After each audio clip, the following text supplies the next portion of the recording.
Saint-Esprit l'aide à lire la Bible. Je connais des serviteurs de Dieu, mes bien-aimés, qui ne savaient ni lire ni écrire. Ou non?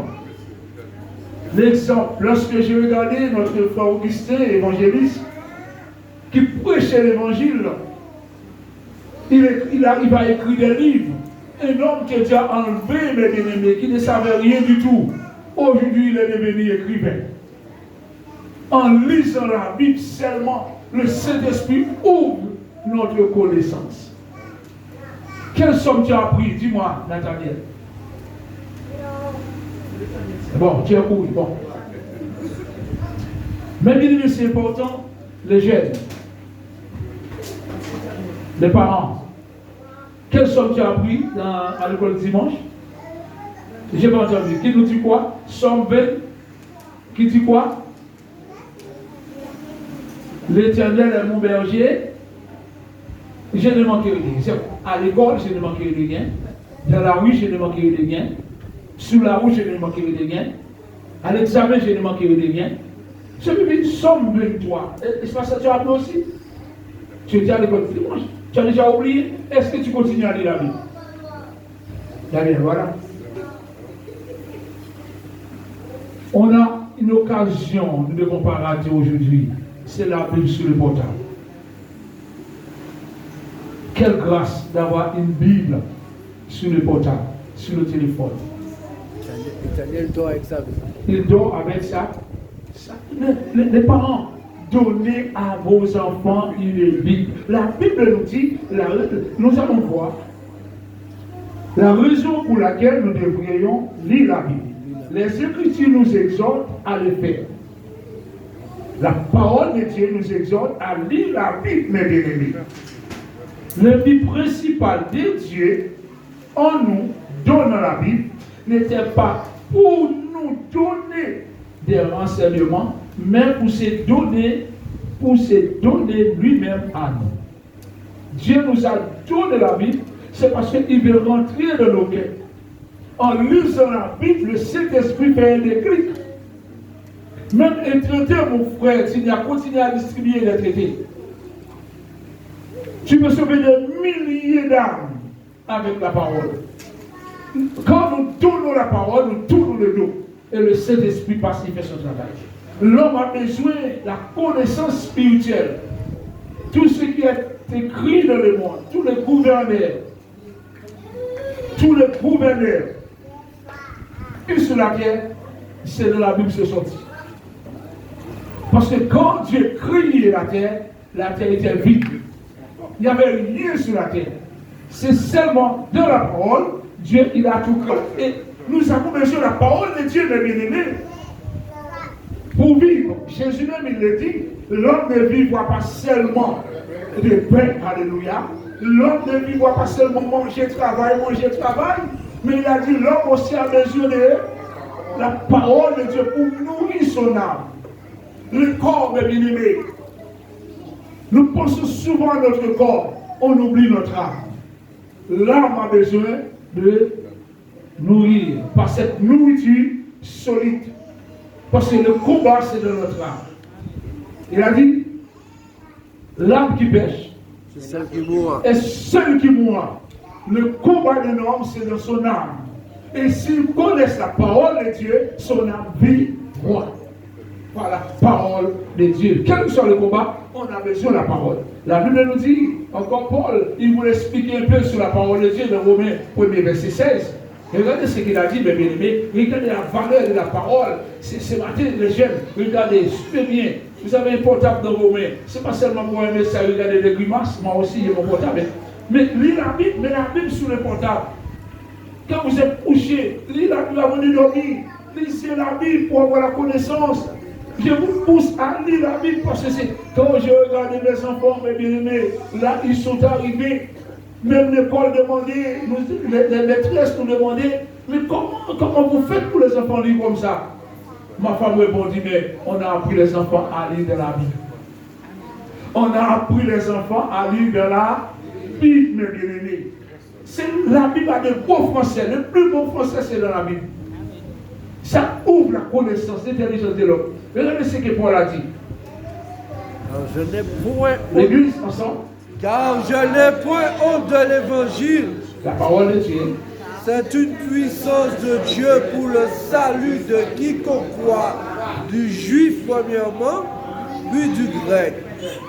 Gloire à Dieu. Nous voyons. Paul disait, je n'ai pas honte. Moi, pas qu'à honte l'évangile là. Moi, pas qu'à honte la parole bon Dieu. Pour si vous avez honte la parole bon Dieu. Je n'ai pas à honte la parole de Dieu. Je n'ai pas peur de parler de quelqu'un de Dieu. De dire à quelqu'un Dieu est bon, il est merveilleux. Je n'ai pas peur de dire à quelqu'un, il n'y a pas d'autre, il est le créateur, alléluia. Il a tout créé pour notre bien. Mais un simple mot, dire à quelqu'un que Jésus t'aime. Amen. C'est la parole de Dieu. Paul disait, je n'ai plus honte.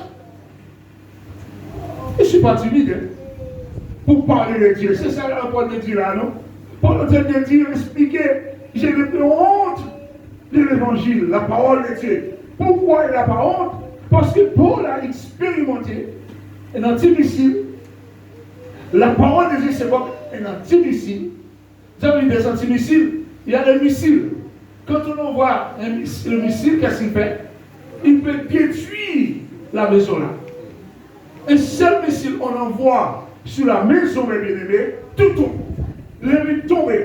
Mais la parole de Dieu, c'est des antimissiles. Même si le diable envoie des coups après toi, tu peux utiliser cet antimissile.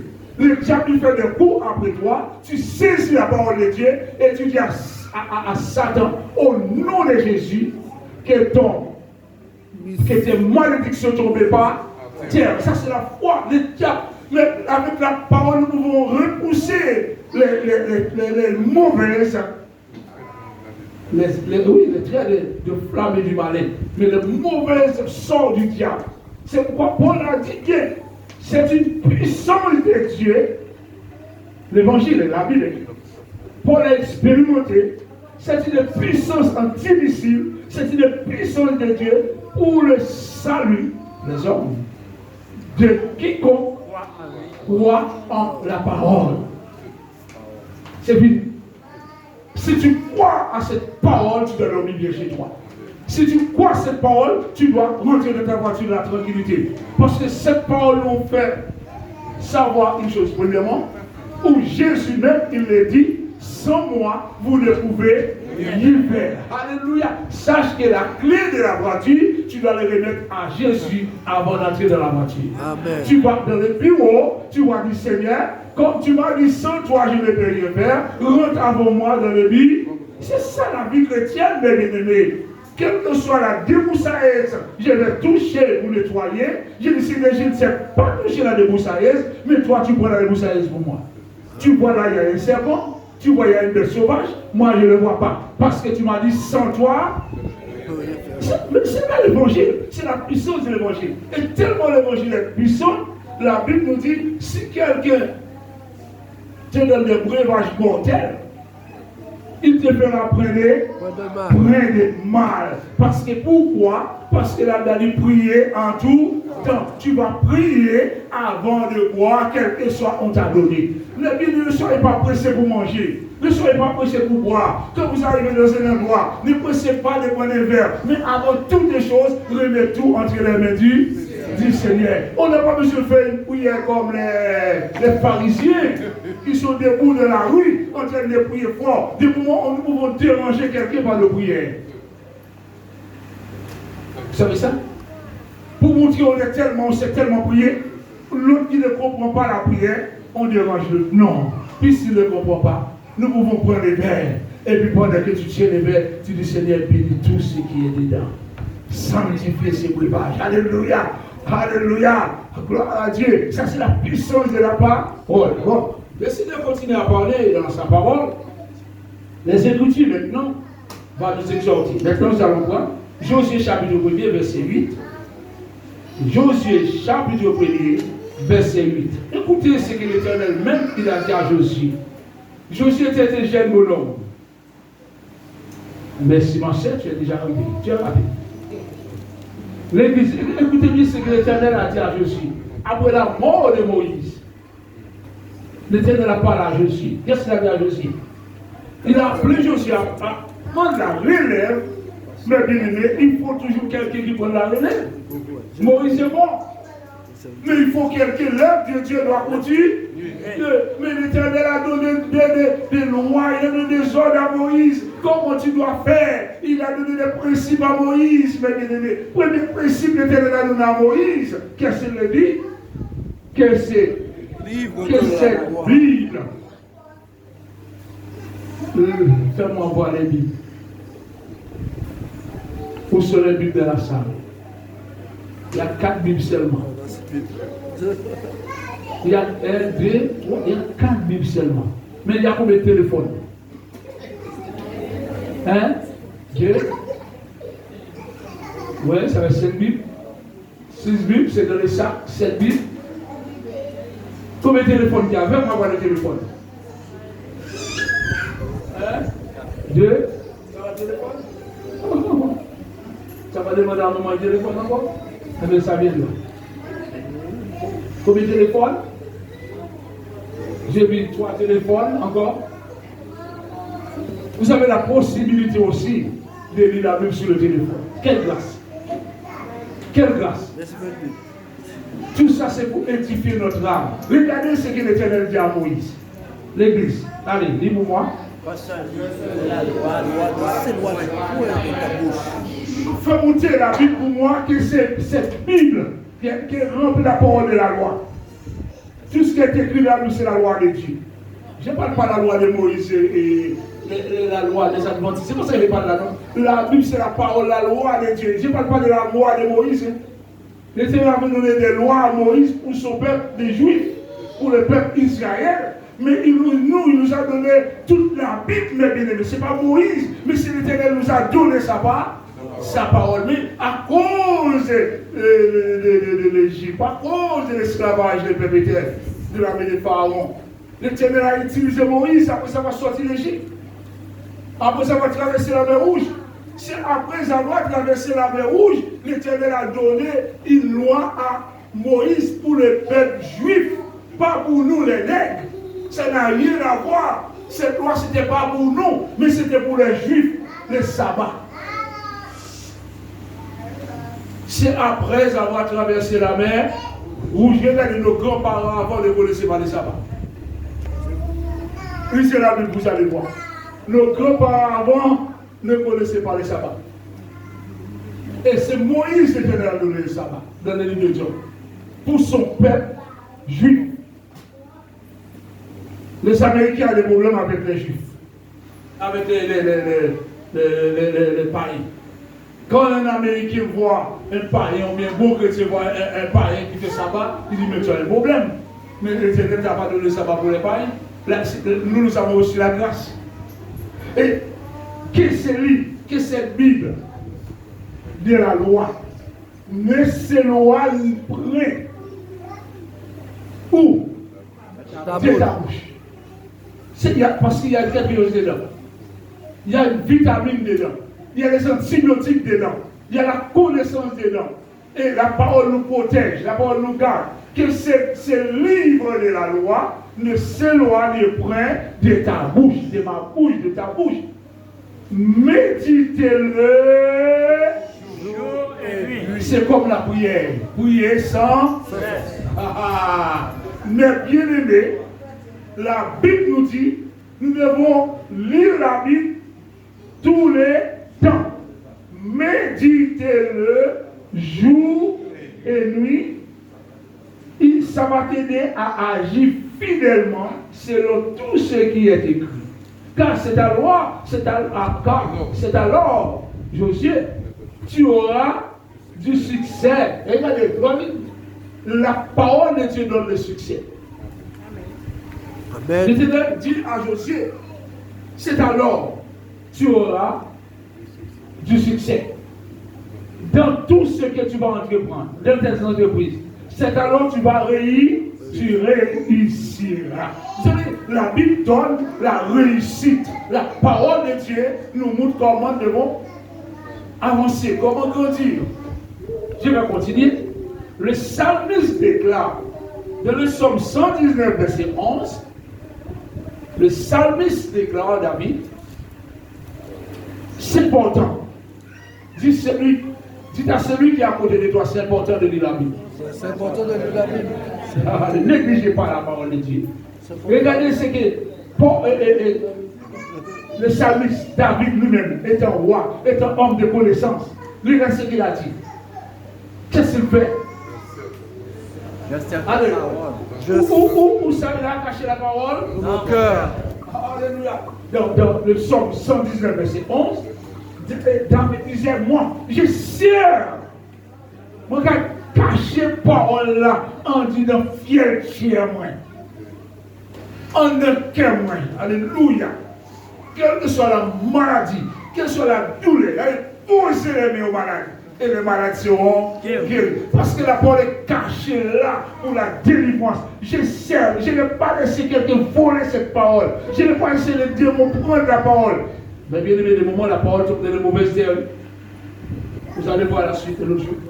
Des moments où on a entendu la parole, on a lu la parole, et puis le diable il est venu, il a enlevé la parole. Vous savez ça? Parce que la parole n'est pas tombée dans la bonne direction, au fond du cœur. Ce n'est pas sur les épaules qu'il faut cacher la parole. Ce n'est pas dans ta poche qu'il faut cacher. Tous les chrétiens qui sont à l'envers, qui servent Dieu comme il veut, non pas comme Dieu veut, c'est parce que la parole n'est pas tombée dans son cœur. Quand la parole de Dieu tombe dans notre cœur, on est transformé, on est changé. Alléluia. Quand la parole de Dieu tombe dans notre cœur, nous marchons en nouveauté de vie. Donc ça se voit que la parole de Dieu tombe dans le cœur de l'ennemi. Mais quand la parole de Dieu tombe à côté du cœur, ça se voit aussi. Je sais, ça se voit aussi. Mais quelqu'un la parole est entrée dans son cœur, on n'a pas besoin de dire à cette personne d'aller bouillir. Quelqu'un où la parole est tombée dans son cœur, on n'a pas besoin de dire à cette personne de chanter. Quelqu'un que la parole est tombée dans son cœur, on n'a pas besoin de dire d'adorer le Seigneur. Il sait, mes bien-aimés. Dieu a dit dans sa parole, celui qui m'adore en esprit. C'est celui, c'est personnel. Celui qui m'adore en esprit et en vérité. Je pense chez moi, je vais adorer mon roi. Je vais louer Dieu. Quel que soit le combat, je vais adorer le Seigneur. Alléluia. Je sais que de la louange, Dieu sait de la louange. Dieu va me délivrer. Ça, c'est quand la parole tombe dans le cœur. Mais quand la parole tombe à côté du cœur, on s'est prié, on va prier. Tout le monde sait. Mais non, on a un désir pour bouillir. On aime Dieu quand la parole tombe dans notre cœur. David a dit, personne ne pouvait enlever cette parole. Je sers ta parole dans mon cœur. Pourquoi? Il a caché la parole. Regardez la puissance de la parole. La parole est une protection divine. La parole nous protège. Pourquoi il cache la parole? Regardez le tableau, mes bien-aimés. Afin de ne pas pécher contre Dieu. Vous savez qu'est-ce que la parole fait?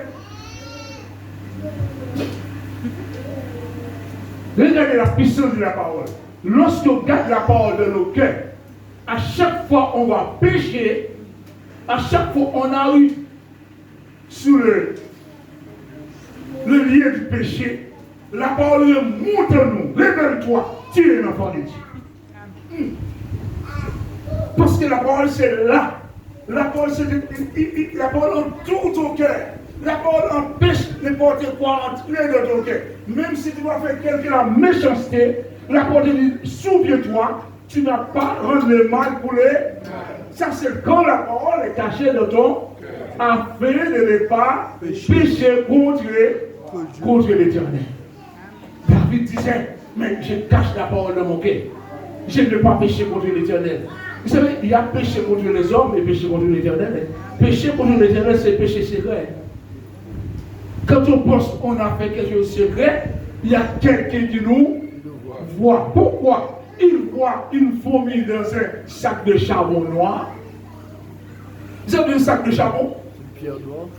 Le sac de charbon, il est comment? Qu'est-ce qu'il y a dedans? Tout noir. Et qu'est-ce qu'on a fait?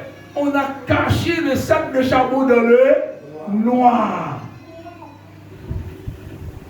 Une petite fourmi, malgré qu'on a caché la fourmi dans le sac de charbon, Dieu la voit. Voilà, mes bien-aimés. Et la parole est là pour nous sécuriser afin de ne pas pécher contre Dieu. Mais bien aimé, je le dis tout le temps. Si j'étais chrétien en Suisse, j'arrive en France, je dois toujours être chrétien. La même parole qui est entrée dans mon cœur en Suisse, la France ne doit pas me changer.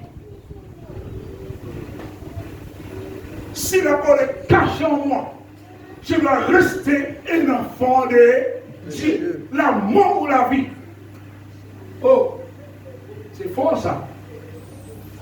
Même si j'ai laissé aux États-Unis pour venir en Martinique, je dois toujours garder la parole dans mon cœur. J'aurai des combats, j'aurai des luttes.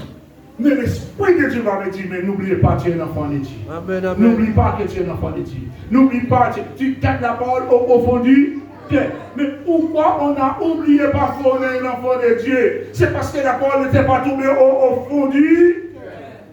Alléluia. Alléluia. Je suis là jusqu'à 15, c'est 30 minutes. Troisièmement, le grand prophète Ésaïe nous donna l'exhortation suivante. Ésaïe 34, verset 16. Vous pouvez écrire. Ésaïe 34, le grand prophète. Ésaïe, c'était un prophète. Il a même annoncé la venue de Christ. C'était pas n'importe qui. Mais il veut nous exhorter au sujet de la parole. Ésaïe 34, verset 16. L'Église, quel conseil? Lisez avec moi.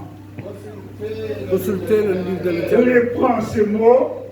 Consultez le livre de l'Éternel. Montre-moi le livre de l'Éternel. Ce n'est pas le roman. Montre-moi le plus haut, mon frère Jacques. Voici le livre de l'Éternel. Isaïe, le grand prophète, il nous a conseillé de consulter le livre de l'Éternel. Ce n'est pas une grande grâce de savoir, nous avons dénommé le livre de l'Éternel. Combien hier qui a entendu la voix du Seigneur, lève la main. Hier. Combien qui a entendu la voix du Seigneur hier, lève la main. Combien qui a entendu la voix du Seigneur hier samedi? J'entends toujours la voix du Seigneur. Combien qui a entendu la voix du Seigneur hier? Ah, tu as bien bon boulet.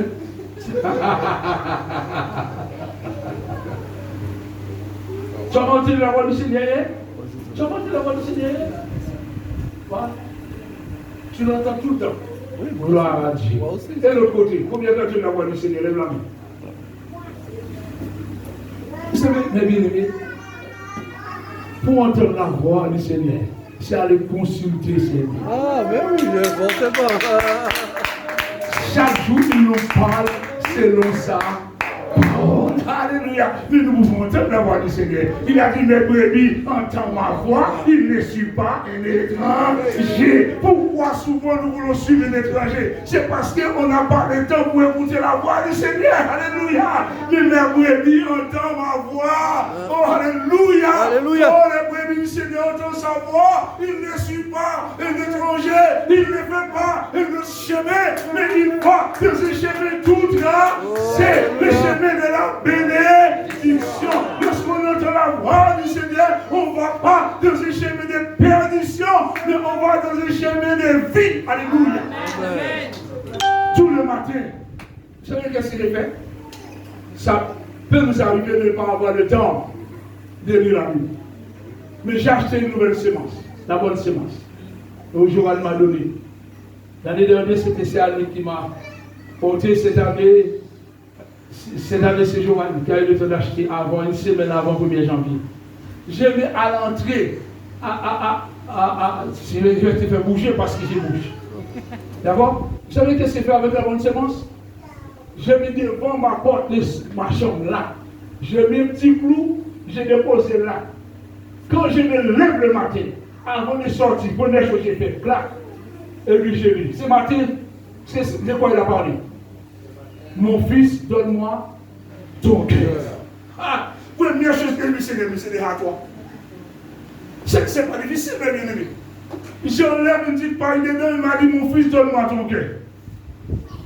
Et il m'a donné un verset encore dans Ézéchiel. Il me parle de l'état du cœur de l'homme. J'avais ce matin assis et je disais, j'ai gardé cette parole de mon cœur. Quand je me suis levé pour sortir de là, j'enlève la page et je lis un petit verset. l'Éternel m'a dit, mon fils, donne-moi ton cœur. Est-ce que c'est difficile? Mais bien aimé, combien il est important? Esaïe nous a conseillé, consultez les livres de l'Éternel et lisez. C'est pas seulement consulter, mais lire la Bible. Aucun d'eux ne fera défaut. Alléluia. La parole de Dieu ne fait pas de défaut.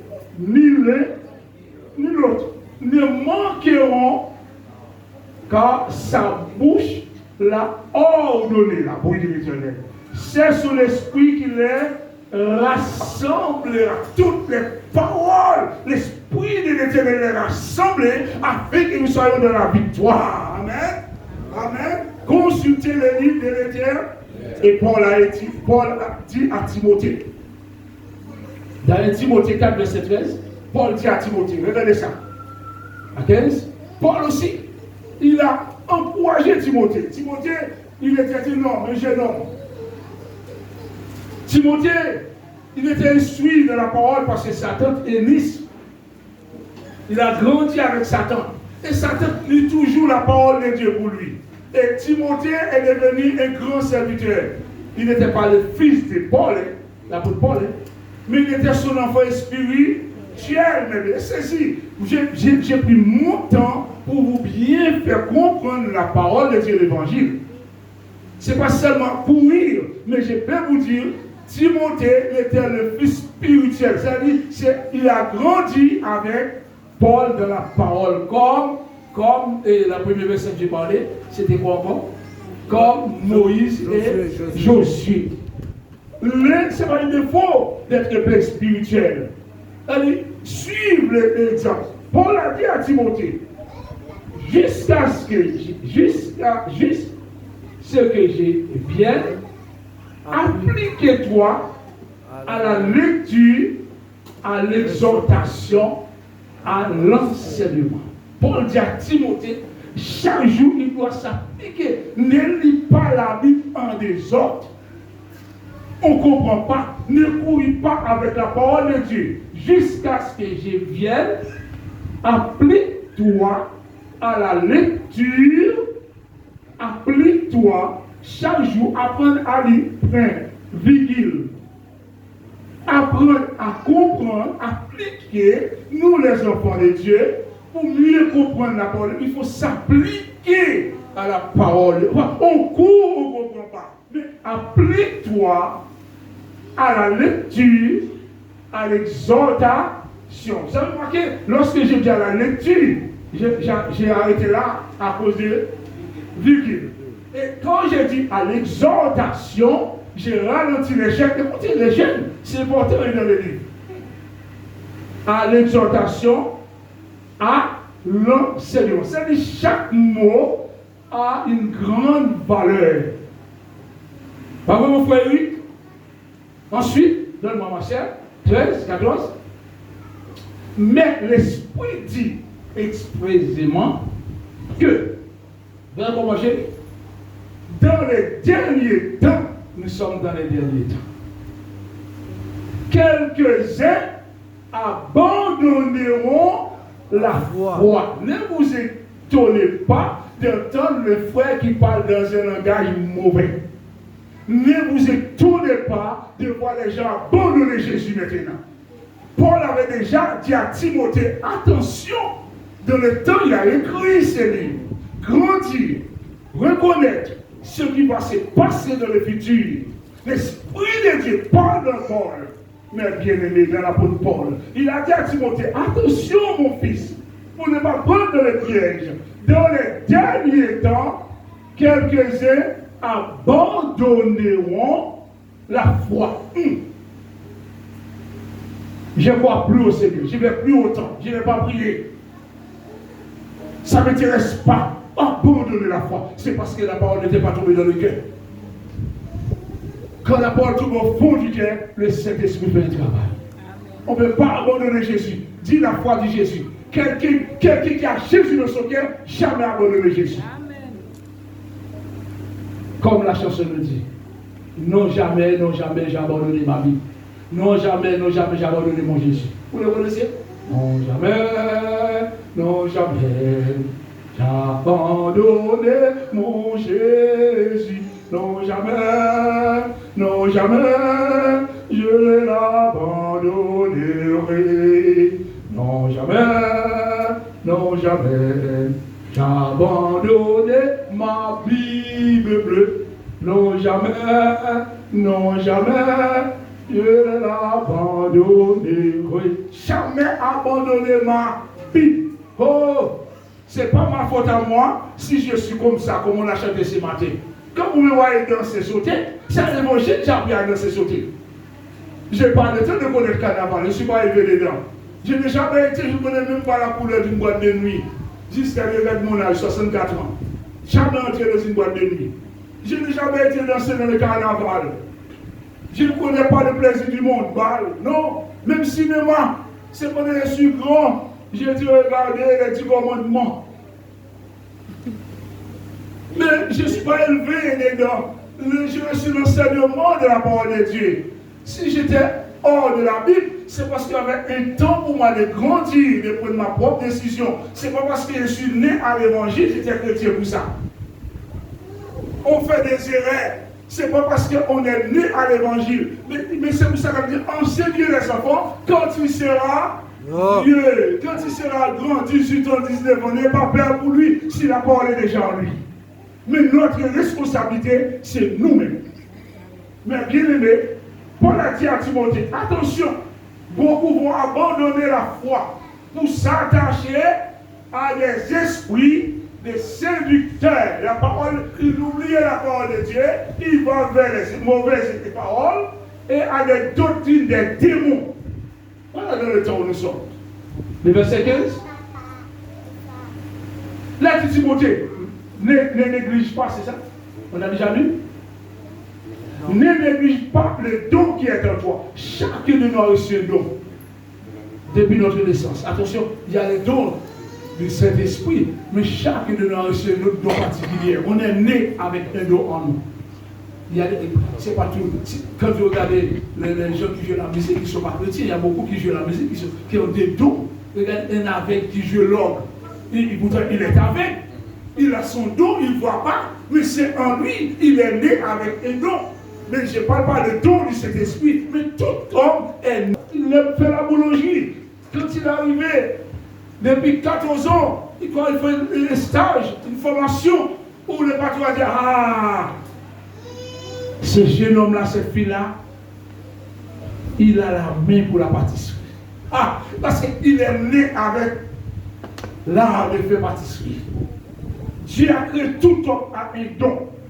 Négligez pas le don qui est en toi, mon frère, ma soeur, qui t'a été donné. Il a dit à Timothée, il parle de don maintenant, le don de la parole de Dieu. Il a reçu un don par prophétie avec l'imposition des mains. Le prophète a prophétisé. Il a dit le don qui est en toi. Après, il a pris la gloire de Dieu. On a posé les mains sur toi. On a prié pour toi. Paul a dit à Timothée, gardez cela. L'essentiel, fait le travail. Ce n'est pas n'importe qui. Hein. Je dis, ne laissez pas n'importe qui poser la main sur vous. Un ancien, c'est quelqu'un qui est reconnu dans l'église comme ancien. Un ancien, c'est quelqu'un que le pasteur a présenté comme ancien. Ne laissez pas n'importe qui poser la main sur vous. La Bible m'a dit, la position des mains doit poser par un ancien de l'église. Reconnaît dans l'église. Pas n'importe qui sur nous. On ne coupe pas là. On met des problèmes sur nous. Parce que la position de l'assemblée n'a pas été faite devant le peuple de Dieu. Revenez. Le verset 15 vous dire, il a dit à Timothée, occupe-toi de ces choses. Prends soin de tout cela. Donne-toi tout entier à elle, à la parole de Dieu, afin que tes progrès soient évidents pour tous les bien-aimés. Voilà, nous sommes appelés à faire des progrès. On a dit de vous grandir, des progrès en lisant la parole de Dieu. Je dois avoir des fruits en toi, même s'il y a des combats. Frère Bernard a des combats, moi aussi il y a des combats, ou si il y a des combats, moi aussi il y a des combats. Qui n'a pas de combat. Mais ça n'empêche pas la parole de Dieu vivre en nous. Et la parole de Dieu nous aide à balancer le combat au nom de Jésus. Comme mon frère il a dit, mais il a attaqué, qu'est-ce qu'il a fait? Mon frère, qu'est-ce que tu as fait? Quand tu as attaqué, tu as appris, tu rentres dans la parole de Dieu, quel que soit le combat, tu utilises cette arme-là. Mais bien aimé, c'est là où on doit grandir de progrès en progrès. Je vais vous donner encore des versets pour terminer. Paul écrit à l'église de Colosse. Paul a écrit encore à l'église de Colosse dans Colossiens 3, verset 16, et c'est le verset, et le verset encore, c'est fini. Qu'est-ce qu'il a dit dans Colossiens 3, verset 16? Écoutez ce que Paul a dit à l'église. L'église ensemble. Que la parole de Christ habite parmi vous abondamment. Instruisez-vous et exhortez-vous les uns les autres en toute sagesse. Avec quoi? Nous devons nous exhorter comment? Avec sagesse. En toute ça. Comment? Par des encore par des après ça, par des esprits. Chantons à Dieu ou dans vos cœurs sous l'inspiration de la grâce. Amen. Bon, la parole pour l'église. Comme ce matin, l'église, c'est pour nous le Seigneur qui de parler, que la parole de Christ habite parmi nous. Mais bien de prêcher la bonne nouvelle de l'évangile. Ne viens pas dire n'importe quoi ici. On n'est pas là pour condamner. On n'est pas venu pour corriger personne. On est venu pour prêcher, ramener les gens au Seigneur. Le Seigneur peut changer le cœur des hommes. On n'est pas venu pour déshabiller ici. Le Saint-Esprit a le pouvoir d'habiller. On n'est pas venu ici pour habiller ni Pierre ni Jacques. Mais le Saint-Esprit va dire de prêcher la bonne nouvelle. C'est fini et le Saint-Esprit va faire le reste. Que la parole de Christ habite parmi nous abondamment tout le temps. Instruisez-vous et exhortez-vous les uns. Souvent, on aime exhorter, mais quand quelqu'un nous exhorte, on est fâché. On aime exhorter les gens, mais quelqu'un nous exhorte, on est fâché. Ah, vous avez l'église, bah, vous avez dit ça. Vous avez pris le retrait. Mais où ça s'écrit dans la Bible, prendre le retrait? Quand tu es chrétien debout devant toi, il t'a dit, va prendre le retrait, Dieu t'a laissé le mentir. La Bible nous dit nous sommes dans un bon combat de la foi. Prendre retrait, c'est comme un soldat qui a abandonné ses armes. Je n'ai jamais vu de la Bible un endroit qui dit un serviteur a pris retrait. Ah, j'ai pris retrait pour un mois ou 2 mois. Satan n'a pas chambre de retrait. Diable n'a pas chambre de retrait. Pendant qu'il a pris retrait, il me dit qu'il a fait travailler dans la vie. Ah, mais bien aimé chrétien n'a pas de repos. On va terminer avec ces derniers versets, les arrivés. Paul a écrit à l'église de Colosse, il recommande d'encourager l'église. Comment nous devons être. Et pour terminer, le docteur Luc qui était un médecin, Luc n'était pas n'importe qui, un docteur, il ne parlait pas de la parole de Dieu. Mais le docteur Luc va nous parler dans le livre des Actes des Apôtres. Luc, quand il a écrit le livre des Actes, a fait l'éloge des Juifs demeurés. Luc, il a fait l'éloge avec des Juifs demeurés. Qu'est-ce qu'il a dit dans Acte 17, verset 11? Dans Acte 17, le dernier verset, dans Acte 17, Luc, un docteur, il a fait éloge. Il a trouvé des chrétiens qui étaient fidèles. Qu'est-ce qu'il a dit? Ensemble? Ces Juifs avaient des sentiments plus nobles que ceux de Thessalonique. Quelle différence? On peut voir l'église, ici est plus béni que notre église. C'est ça. L'église qui garde la parole, c'est là qu'elle est bénie. Lorsque Jésus rentrait dans l'Apocalypse, il y avait 7 églises, c'était un choix. Il y avait plus que 7 églises. L'église à Odyssée, l'église Philadelphie, l'église Pergame. Mais c'était une sélection de 7 églises. Il y avait beaucoup d'églises. Mais il a choisi 7 églises pour nous montrer l'exemple. Il a trouvé dans une seule église la parole était prêchée. Mais cette parole, l'église était bénie. Vous savez, là, la parole de Dieu est gardée, c'est béni. Exhorter, corriger avec la parole, dire la vérité. Ne prends pas des présents pour ne pas dire la vérité. Non, n'acceptez pas des présents pour ne pas prêcher l'évangile. Prêchez l'évangile. Le Saint-Esprit là vous convainc. Si l'évangile a changé ta vie, c'est pour ton bien. Si le monde a dit de repentir, c'est pour tout bien. Ces Juifs avaient des sentiments plus nobles. Eh bien, oui, allez. Que ceux de Salonique. Ils reçurent, alléluia, comment? La parole avec beaucoup de prestige. Alléluia, et alléluia, ça veut dire bien. Et ils Examinaient chaque jour les Écritures. Pour voir si ce qu'on leur disait je te dis, je ne comprends pas. Non. Je ne comprends pas. Et ils examinaient chaque jour les Écritures. Chaque jour, il lit la Bible, ou ce qu'il a entendu.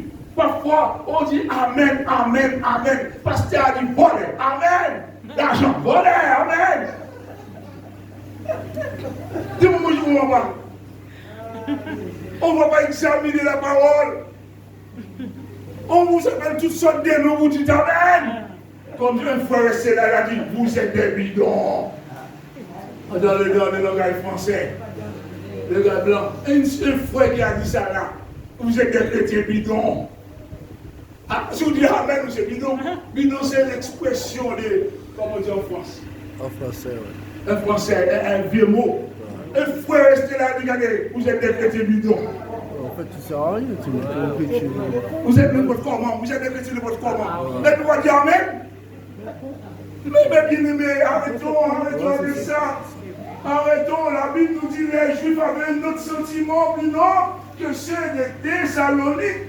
Les Juifs étaient différents, ils reçurent la parole avec beaucoup d'empressement, mais ce n'est pas seulement apprécier la parole, et ils examinaient chaque jour les Écritures pour voir si ce qu'on les disait était vrai. Je vous conseille aujourd'hui, consultez la parole de la vie.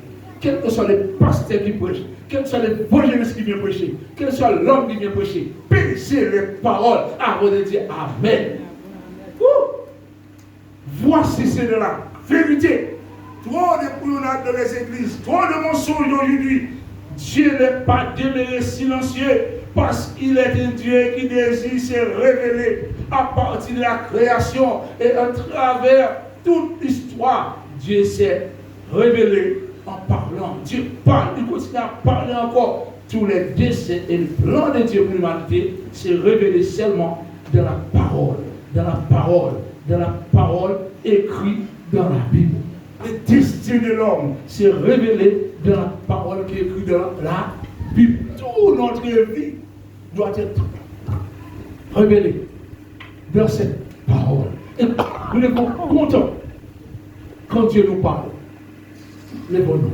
Dieu nous a parlé. Dieu nous a parlé.